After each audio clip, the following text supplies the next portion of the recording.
Welcome back. Well, June is Wildfire Awareness Month. With us here in the studio now to talk about it from CALFIRE, it's Chris Anthony, and from the TRPA, Tahoe Regional Planning Agency, Tom Latshaw. How are you? Great. Well, thanks, guys, for stopping by, talking on preventing wildfires here in the Tahoe Basin and what we're doing to help with those efforts. How are you? Great. So, yeah, so as you know, we work really closely with TRPA as well as all the other agencies around the lake to prevent large and damaging fires from occurring. And it's been really interesting, when you look back just over the last 20 years, we've had most of our large and damaging fires in California just in the last 15, 20 years. And what's interesting about that is we have a much more robust fire protection system in place in the state than we did in the 30s, 40s, and 50s. And so things are definitely changing, and we have to be ready and be able to react to that. That's an interesting point with technology these days and being able to pinpoint, wildfires, getting to know about them sooner with the technology of cell phones, that kind of thing.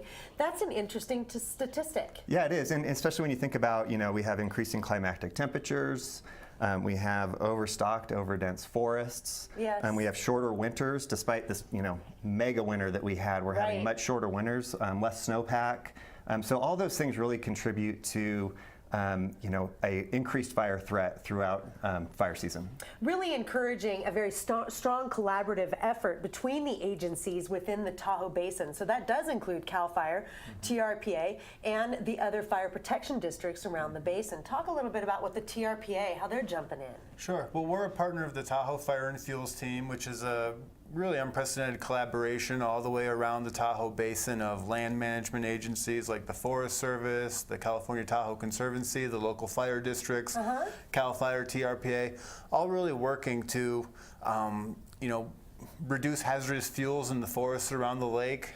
Since the Angora fire in June 2007, this will mark the 10th year anniversary of that fire. This month, agencies have treated over 45,000 acres of forests to reduce hazardous fuels, really focusing on those areas where forests and communities, what we call the wild and urban interface, where the forests and the communities intersect. They're really dangerous areas for a wildfire event. So all the agencies are really working hand in hand to prioritize those areas and to get fuel reduction treatments on the ground to improve the health and resilience of our forests around the lake. Excellent. So really looking for that formula within these environments, if you will, that will help prevent a horrible wildfire like Angora was. Gosh, 10 years already. Yeah. 10 years already. So we're really hitting the streets this month with fire prevention and preparedness messages, trying to tell everybody who comes up here that they need to be responsible and not have illegal campfires and to be really careful, make sure they're thoroughly extinguished if and when they do have them. Please do your homework to make sure that you are allowed to have a campfire in a certain location. And then for homeowners, trying to drive home the importance of defensible space, adequately managing the vegetation on your property, making sure your property is as ready as possible. Fantastic. You have an event coming up June 17th.